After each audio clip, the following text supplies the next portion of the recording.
Hi guys, welcome to Edu Medicine. तो आज हम यूनिट 25 अर्बन सोशियोलॉजी का कर रहे हैं। ये बहुत ही ज़्यादा इम्पॉर्टेंट चैप्टर है, इसको पूरा एंड तक देखिएगा। मैंने बस इसमें मेन जो मेजर टॉपिक्स हैं, जिसके जो इम्पॉर्टेंट पॉइंट्स हैं, उनको डिस्कस करने की कोशिश की है। तो इस चैप्टर को अधूरा मत छोड़िएगा, इसको अच्छे से कर लीजिए, बिकॉज एक क्वेश्चन इससे ज़रूर आता है। और अगर आपके पास MPA 016 है तो ये समझ लीजिए कि आपका एक तरीके से समरी वाला चैप्टर है, ये बहुत हेल्पफुल आपके लिए होगा। तो अभी हम म्यूनसिपल काउंसिल कमेटी या म्यूनसिपालिटी के बारे में पढ़ेंगे। तो देखिए, इसको स्टेट लेजिस्लेचर द्वारा एक्ट द्वारा लाया जाता है। जो काउंसिल होता है वो इलेक्टेड होता है और इसमें मेंबर्स होते हैं। ये सारे मेंबर्स मिलके एक अपने प्रेसिडेंट को चूज करते हैं 5 साल के लिए। ठीक है, बहुत सारे जो मेंबर्स हैं वो चूज करेंगे एक प्रेसिडेंट को 5 साल के लिए। प्रेसिडेंट को रिमूव किया जा सकता है स्टेट गवर्नमेंट द्वारा, मेंबर्स नहीं रिमूव कर सकते हैं। और बेसिकली प्रेसिडेंट जो होता है वो एडमिनिस्ट्रेटिव हेड होगा, यानी प्रशासन जो करेगा उसका एक हेड होगा, प्रशासनिक जो अधिकारी होता है उस टाइप का होगा। एंड ये देखिएगा कि मीटिंग कैसी हो रही है काउंसिल की, उसके बाद क्या डिसीजन लेना है काउंसिल में, ये सब यही डिसाइड करेगा। और स्टेट गवर्नमेंट भी चाहे तो अपॉइंट कर सकती है एग्जीक्यूटिव ऑफिसर या प्रेसिडेंट को, जो भी जर्नल प्रशासन के काम होते हैं उनको करने के लिए। ये जो जर्नल कंट्रोल या सुपरविजन होता है म्यूनसिपल ऑफिसर्स पे रखता है। जो म्यूनसिपल अधिकारी होते हैं, ऑफिसर्स होते हैं, उनके ऊपर देखना कि वो सही से काम कर रहे हैं कि नहीं, उनको एडवाइस देना एंड ऑल। ये ट्रांसफ़र भी कर सकता है, जो क्लर्कियल लेवल के एम्प्लॉयज़ हैं, क्लर्क लेवल के जो एम्प्लॉयज़ हैं उनको ट्रांसफ़र भी कर सकता है। ये म्यूनसिपल के बजट भी बनाते हैं और ये भी देखते हैं कि कितना खर्चा हो रहा है, और टैक्स और फीस वगैरह कलेक्ट करने के लिए भी ये काम करते हैं। और स्टेट गवर्नमेंट और काउंसिल भी इसको रिमूव कर सकता है। ऊपर क्लियर नहीं किया गया था बट यहाँ पे क्लियर कर दिया गया, इसको काउंसिल के मेंबर्स भी और स्टेट गवर्नमेंट दोनों हटा सकता है। अगेन इसको लेके थोड़ा वो कंफ्यूजन इसलिए है बिकॉज ये स्टेट गवर्नमेंट का जब लॉ होता है कोई भी, तो स्टेट अलग अलग स्टेट में थोड़े डिफरेंट टाइप के हो सकते हैं। ठीक है, अब नोटिफाइड एरिया कमेटी क्या होता है, तो उस एरिया में ये बेसिकली कमेटी बनाई जाती है जहाँ पे अभी म्यूनसिपालिटी के लिए वो एरिया रेडी नहीं है। अब इस तरीके से समझ लीजिए, हम म्यूनसिपालिटी कहाँ देते हैं, जो सिटी बन चुका है या टाउन बन चुका है बड़ा। ठीक है, ये उस टाइप का एरिया, यहाँ डेवलपमेंट तो बहुत फास्ट हो रही है या बहुत बड़ी बड़ी हैवी इंडस्ट्रीज भी हैं, लेकिन एक पूरी तरीके से अभी शहर नहीं बना है। ठीक है, तो state government constitute a committee called, यहाँ ऐसे एरिया पे क्या करती है स्टेट गवर्नमेंट, एक नोटिफाइड एरिया कमेटी बना देती है। ठीक है, और उसके बाद इस एरिया को ये जो कमेटी है वही एडमिनिस्ट्रेशन यानी प्रशासन यहाँ पे चलाती है। इसमें 3 जो मेंबर्स होते हैं वो इलेक्टेड होते हैं, इनका चुनाव हुआ होता है, और बाकी सारे स्टेट गवर्नमेंट अपॉइंट करके भेजते हैं, और जो इसका चेयरमैन भी होता है वो भी स्टेट गवर्नमेंट अपॉइंट करके भेजती है। ठीक है, टाउन एरिया कमेटी क्या होता है, तो इसको सेमी म्यूनसिपल अथॉरिटी भी कहा जाता है। और ये स्मॉलर टाउन्स के लिए, जो बहुत बड़े अभी टाउन्स नहीं हुए हैं, छोटे छोटे टाउन्स है, वहाँ पे बनाया जाता है। और ये भी स्टेट के जो लेजिस्लेचर है उसके द्वारा, एक्ट द्वारा बनाया जाता है। और इसका किस तरीके का कॉम्पोजिशन होगा, यानी मतलब किस तरीके का ये होगा, टाउन एरिया कमेटी कितने मेंबर्स होंगे, क्या काम होगा क्या नहीं होगा, ये सब कुछ स्टेट लेजिस्लेचर में ही लिखा होता है, बताया गया होता है। अब ये स्टेट लेजिस्लेचर यानी सेंटर का कानून नहीं है या सेंटर ने इसको नहीं बनाया, तो हर स्टेट में अलग अलग हो सकता है, थोड़ा डिफरेंट हो सकता है। जैसे कि इसका जो हेड होगा या जो उसके मेंबर्स होंगे वो इलेक्टेड हो सकते हैं, किसी स्टेट ने इलेक्टेड चूज किया है, किसी ने पार्शली नॉमिनेटेड चूज किया है, किसी ने इलेक्टेड, मतलब अलग अलग स्टेट में आपको थोड़ा थोड़ा डिफरेंस देखने को मिल जाएगा। जब स्टेट पे छोड़ जाता है कि ये चीज़ आप अपने से डिसाइड कर लिए, तो हर स्टेट अपने हिसाब से डिसाइड करता है कि उसके स्टेट के लिए क्या सही है क्या गलत है, मतलब अपने हिसाब से। टाउनशिप क्या होता है, तो देखिए ये बेसिकली ऐसी एरिया होता है, it is in those area that have large enterprises set up and several residential colonies। यहाँ पे बड़े बड़े enterprises होते हैं और बहुत सारे residential colonies होती हैं। To administer municipal council corporation appoints a town administrator. तो यहाँ पे क्या करते हैं कि इनको देखने के लिए, इनका प्रशासन वो करने के लिए, तो जो म्यूनसिपल काउंसिल या कॉरपोरेशन होता है वो एक टाउन एडमिनिस्ट्रेटर यानी उस टाउन को देखने के लिए, प्रशासन चलाने के लिए अपॉइंट करता है। और उसके बाद इसको जो टाउन एडमिनिस्ट्रेटर है उसको कुछ इंजीनियर्स और टेक्नीशियन भी दिया जाता है असिस्टेंस प्रोवाइड करने के लिए। Township are well planned and contain several facilities like water, electricity, road, drainage वगैरह। तो देखिए ये उस टाइप का आप इस तरीके से समझ लीजिए इस एरिया को। एक सेकेंड, मान लीजिए कोई एरिया है, यहाँ पे बहुत सारे एंटरप्राइजेज हैं और बहुत सारे रिहायशी एरिया भी हैं, रेजिडेंशियल एरिया भी हैं, और इसको प्रशासन करने के लिए एक टाउन एडमिनिस्ट्रेटर रखा जाता है जिसको इंजीनियर और टेक्नीशियन भी दिया जाता है। और ये बहुत ही वेल प्लान्ड होता है, ये जो एरिया होता है यहाँ पे हर टाइप की फैसिलिटी अवेलेबल होती है, और जो भी खर्चा होता है इस सबको करने के लिए वो ज़्यादातर ये इंडस्ट्रीज जो यहाँ बड़ी बड़ी होती हैं उनके टैक्स से या उनके मतलब सहयोग से काम चलता है। ठीक है। Containment board and special purpose agency authority, देखिए ये बेसिकली ये इसको कंट्रोल जो है कंटेनमेंट बोर्ड्स को या स्पेशल पर्पस एजेंसी अथॉरिटी को, इसको सेंट्रल गवर्नमेंट का डिफेंस मिनिस्ट्रीज को कंट्रोल करता है। और ये वहाँ पे बनाया जाता है जहाँ पे मिलिट्री स्टेशन को स्टैब्लिश किया गया। मान लीजिए किसी नए एरिया में एक मिलिट्री स्टेशन को स्टैब्लिश किया गया है तो वहाँ पे एक सेंट्रल गवर्नमेंट की डिफेंस मिनिस्ट्री इस टाइप का एरिया बनाएगी। यहाँ पे बहुत सारे शॉप्स भी होते हैं, मार्केट भी होता है, और भी चीज़ें यहाँ पे सब कुछ होती हैं, और बहुत ही मतलब एक साइजेबल पॉपुलेशन होता है, बहुत ह्यूज पॉपुलेशन नहीं होता। और जो कमांडिंग ऑफिसर होता है वो यहाँ पे प्रेसिडेंट होता है, और जो इलेक्टेड मेंबर्स होते हैं वो 3 साल के लिए होते हैं।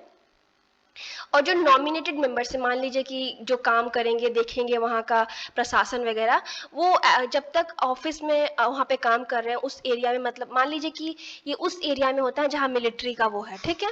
तो मिलिट्री के जो ऑफिसर हैं जब तक वहाँ पे उनकी पोस्टिंग रहेगी वो तब तक वहाँ के उसके मेंबर रहते हैं, और बाकी जो इलेक्टेड मेंबर्स होते हैं वो 3 साल के लिए होते हैं। यानी 2 प्रकार के मेंबर यहाँ पे हो सकते हैं, प्रेसिडेंट जो कमांडिंग ऑफिसर है, ठीक है, उसके बाद जो मेंबर्स होंगे इसमें जो बेसिकली देखेंगे काम प्रशासन कैसे चल रहा है वो ऑफिसर्स होंगे मिलिट्री के, और उसके बाद 3 इलेक्टेड मेंबर्स होंगे, ठीक है।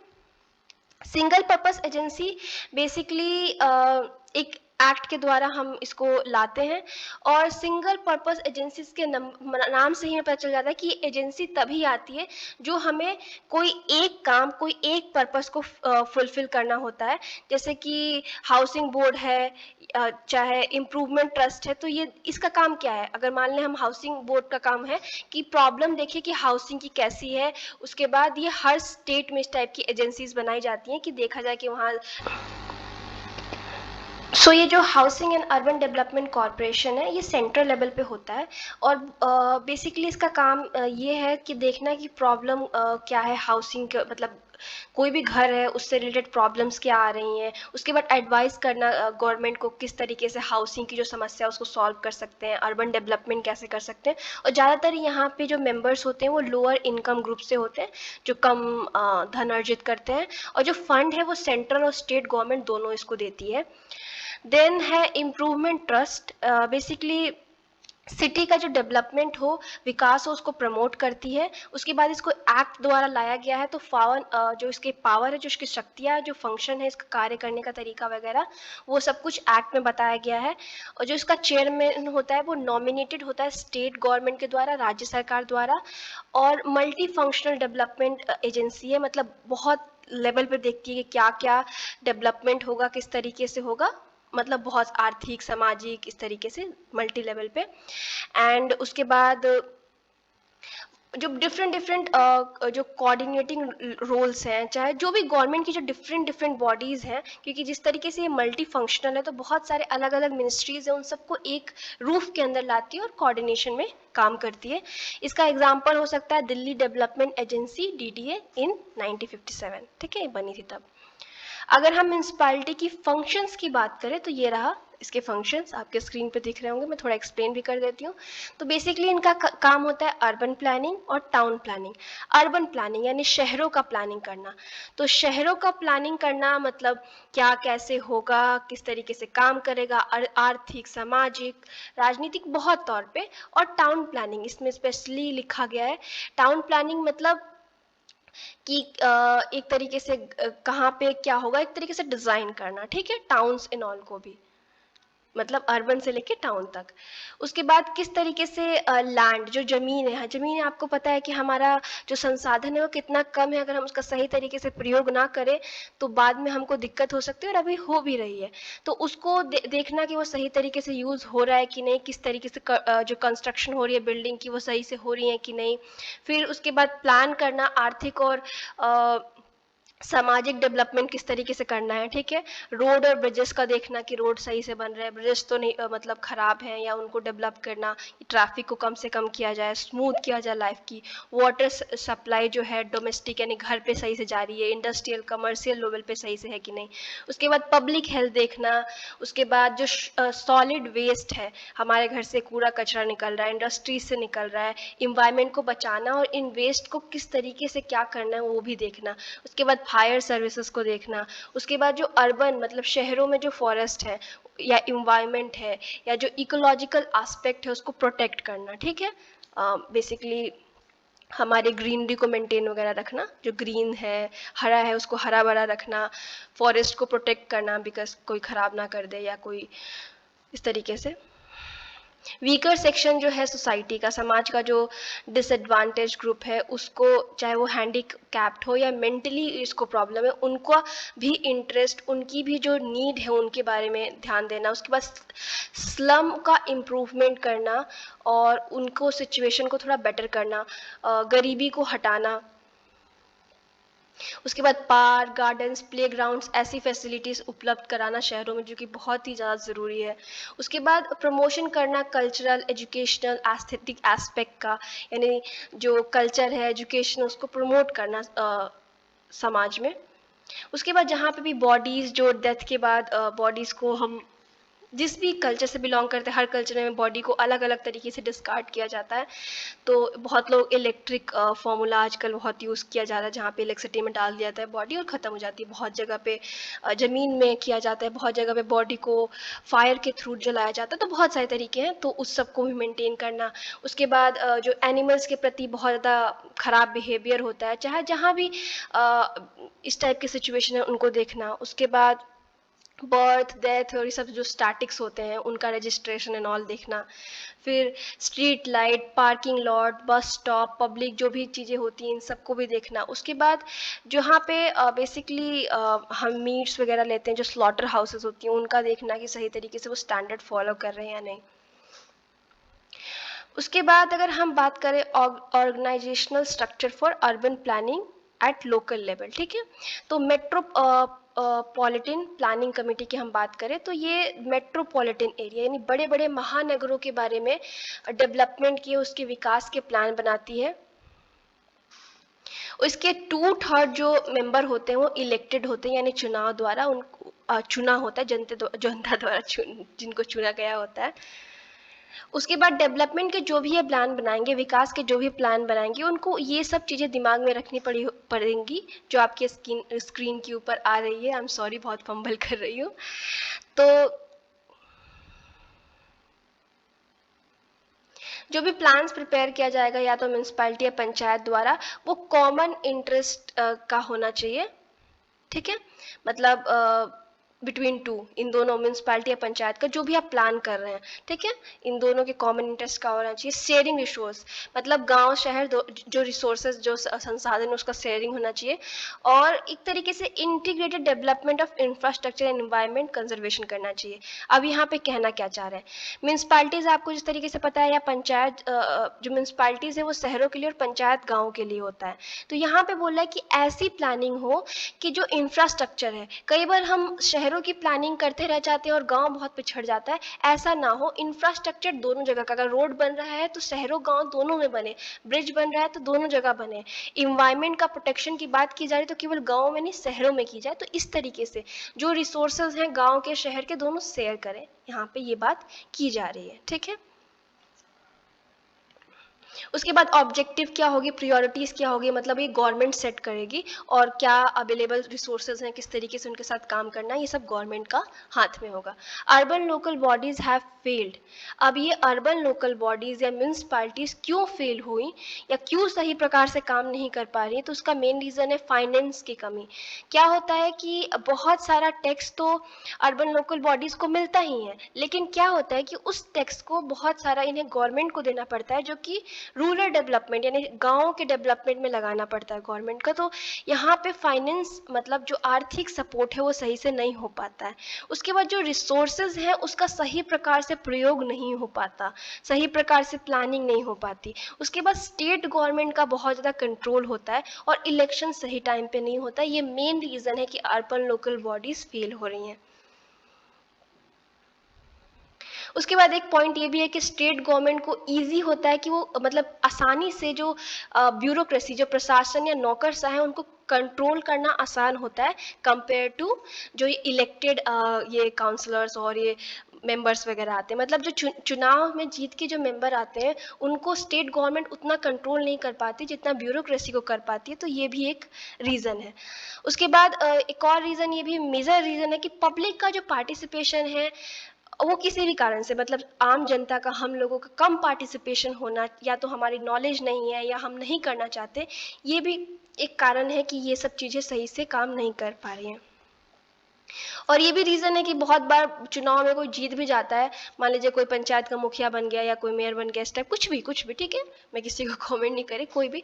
तो बहुत जगह हम केसेस स्टडी वगैरह करते तो हमें पता चलता है कि वो काम करना ही नहीं चाहता, भले वो इलेक्ट हो गया, चाहता या चाहती है, इलेक्ट हो गए हैं, लेकिन वो काम नहीं करना चाहते, या बस एक अंदर से इच्छा शक्ति नहीं है। ठीक है। कुछ सजेशन दिया गया है कि किस तरीके से जो लोकल एडमिनिस्ट्रेशन है, जो लोकल लेवल में प्रशासन है, उसमें इम्प्रूवमेंट किया जा सके।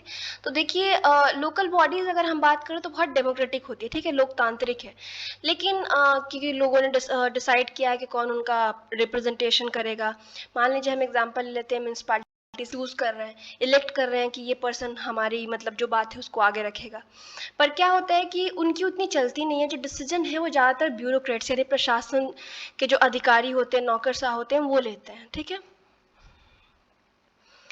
अब किस तरीके से हम बेटर कर सकते हैं कि पीपल का जो रिप्रेजेंटेशन है, जो आम जनता का रिप्रेजेंटेशन है, उसको बढ़ाया जाए, आम जनता का पार्टिसिपेशन बढ़ाया जाए। उसके बाद जो म्यूनसिपल गवर्नमेंट है उसका कोऑर्डिनेशन हो सेंट्रल गवर्नमेंट से, ब्यूरोक्रेसी से। उसके बाद जो फंड हैं, रिसोर्सेज हैं, उस पर ज़्यादा उनकी एक तरीके से हम कहें कि उनको एक तरीके से फ्री छोड़ा जाए। उसके बाद जो भी हम प्लान कर रहे हैं, मान लीजिए कि हम एक एरिया का डेवलपमेंट करना चाहते हैं, तो हम ये सब माइंड में रख के काम करें कि वो किस जगह के लिए प्रोग्राम है। उसके बाद उस प्रोग्राम को हम कब लागू कर रहे हैं, उसका इम्पैक्ट क्या होगा, किसके लिए है प्रोग्राम, ये सब हम डिसाइड करके करें। जो सिविल सोसाइटी ऑर्गेनाइजेशन है उसका लोकल गवर्नमेंट में पार्टिसिपेशन बहुत हेल्पफुल रहेगा। अब सिविल सोसाइटी ऑर्गेनाइजेशन का मतलब ये organisation basically non profit organisation, या हम समझ लीजिए कि कॉमन लोगों का एक ऑर्गेनाइजेशन है जो अपनी बात को गवर्नमेंट तक या लोकल गवर्नमेंट तक पहुंचाना चाहते हैं। ठीक है। और डिसेंट्रलाइजेशन जब गवर्नेंस का होता है तो इस टाइप की जो सोसाइटीज़ हैं, ऑर्गेनाइजेशन है, बहुत ज़्यादा आने लगती हैं, बेसिकली भागीदार। मान लीजिए कि आपके लिए, मेरे लिए डेवलपमेंट के प्रोग्राम्स बनाए जा रहे हैं, तो उसमें जब हमारी खुद की भागीदारी होगी या पार्टनरशिप होगी या कोई हमारी डिमांड है, तो उसको गवर्नमेंट तक पहुँचाने के लिए बेसिकली इस टाइप के ग्रुप्स का होना बहुत ज़रूरी है। या एक तरीके से जो भी डेवलपमेंट के प्रोग्राम्स हम ला रहे हैं, लागू कर रहे हैं, उनमें हमारा पार्टिसिपेशन जरूरी है, बिकॉज वो हमारे लिए हो रहा है। या कम्युनिटी ग्रुप्स या रेसिडेंट्स वेलफेयर एसोसिएशन इस टाइप की चीज़ों के लिए इनकरेज की जाती है। Basically maintenance services, making capital investment, maintenance of neighbourhood security. अब देखिए, एक भागीदारी करके दिल्ली में एक सिस्टम बनाया गया था। बेसिकली इसमें ये था कि जो रेसिडेंशियल वेलफेयर एसोसिएशन था, रेसिडेंट वेलफेयर एसोसिएशन, RWA, यानी ये हर सिटीज़ में, सॉरी, दिल्ली के छोटे छोटे जो कॉलोनीज़ हैं वहाँ का एक ऑर्गेनाइजेशन या एसोसिएशन होता था। उसको गवर्नमेंट ने अपने साथ मिला लिया। तो इन्होंने साथ मिलकर गवर्नमेंट के बहुत सारे काम किए, एक तरीके से इस प्रोग्राम काम को भागीदारी कहा गया। भागीदारी पे वीडियो मेरा ऑलरेडी चैनल पे है, आप देख सकते हैं।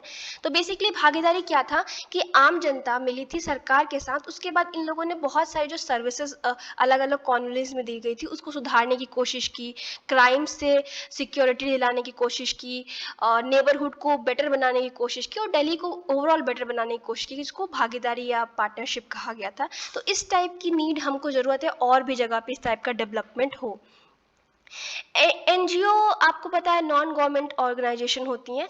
बेसिकली ये किसी की भी हो सकती हैं, गवर्नमेंट की छोड़ के किसी की भी होती हैं, प्राइवेट पर्सनल, ये अपने तरीके से ये एक सोर्स ऑफ इंफॉर्मेशन हो सकती हैं लोगों के लिए, लोगों को अवेयर बनाती हैं, लोगों को ये सब बताती हैं कि उनकी ड्यूटीज़ क्या हैं, राइट्स क्या है, लोगों को ट्रेनिंग देती हैं। बहुत सारी ग्रुप्स एनजीओज हैं जो कि औरतों को ट्रेनिंग देती हैं, उनको पढ़ाती हैं, बूढ़ों को पढ़ाती हैं, या कोई स्किल सिखाती हैं लोगों को।